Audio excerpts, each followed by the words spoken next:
Струјата поскапува. Иако никој официјално тоа не го потврдува, од изјавите на надлежните веќе е јасно дека од нова година сметките за домаќинствата ќе бидат повисоки. За колку, за сега не кажуваат ниту од регулаторна, ниту од владата. Првиот човек на комисијата која регулира цената, Марко Биснимовски, за Студио 10 вели дека ги чекаат податоците од тендерите на Мепсо, Електродистрибуција и Евана Хоум, пошто ќе информираат јавноста за поскапувањето. Има сериозни притисоци, пред се од надворешно влијание, кое што не е само во нашата земја, врз кои што ќе влијаат на можност големување на цената на електричната енергија, бидејќи набавката на загубите на електрична енергија во текот на 2021 во првата половина се правеше по цена од околу меѓу 55 и 60 евра за мегават час.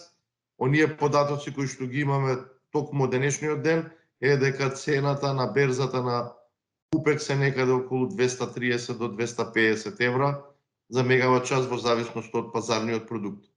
Телевизија 24 вчера објави дека производната цена на струјата на ЕСМ кон универзалниот снабдувач, кој е еден од главните критериуми за формирање на цената за домаќинствата, од сегашните 36 евра, најверојатно ќе порасне на 45 евра за мегават час, што е зголемување од околу 20%. Државните електрани во допис до владата дале различни пресметки, цени и количини и што тоа финансиски ќе значи за нив, а владата треба да одлучи која цена ќе ја прифати. Од таму денеска не сакаа да шпекулираат со бројки.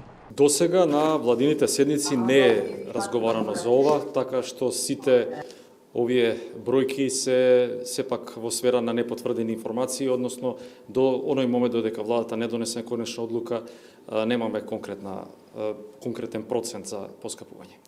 Покрај зголемените цени на струјата во Европа, Македонија има проблеми со домашното производство и тоа сериозно влијае на обезбедување електрична енергија за домаќинствата. За таа цел, од денеска во функција и ТЕЦ Осломеј, а откако ќе се набави мазут ќе стартува и термоелектраната во Неготино. Бислимовски вели дека можно намалување на цената на меѓународниот пазар се очекува кон крајот на април до година, и тоа за половина од сегашната, но споредбено со ланската таа повторно ќе биде повисока за 100%. Според него, итно се потребни нови инвестиции во енергетскиот сектор, посебно во обновливи извори на енергија, но и да се забрза гасификацијата.